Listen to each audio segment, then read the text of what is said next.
President Trump is now on the third leg of his five-nation tour of Asia. Wheels down in Beijing on Wednesday. China's Xi Jinping made sure Trump got the red carpet treatment.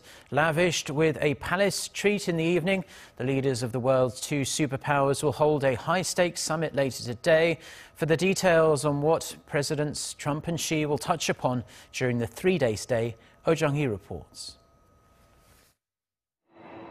U.S. President Donald Trump landed in Beijing on Wednesday afternoon for his three-day visit to China, the third stop of his five-nation Asia tour.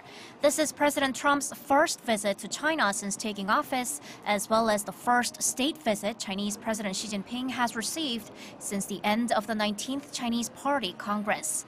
Diplomatic officials from China have been stressing that Trump will receive a state visit plus treatment, with both formal and informal get-togethers arranged. And for that, Trump's first night in Beijing included a special evening with Xi at China's historical Imperial Palace, the Forbidden City. Trump first took a tour around the palace with his wife Melania and President Xi and his wife Peng Li-wian. The two couples then drank tea and watched a performance of traditional Peking opera.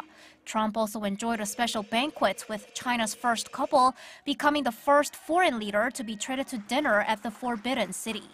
The summit talks between Presidents Trump and Xi are scheduled for Thursday.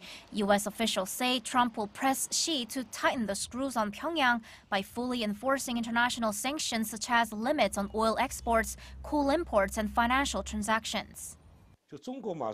China is close to running out of measures to pressure North Korea, so I think China may try to compromise by somewhat stepping up the sanctions measures, but that would be still far from what Trump expects.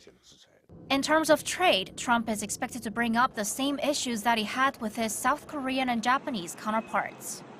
We've seen great growth in trade between our two countries, but there's some concerns about having more reciprocity and reducing the balance of payments deficit between the United States and China.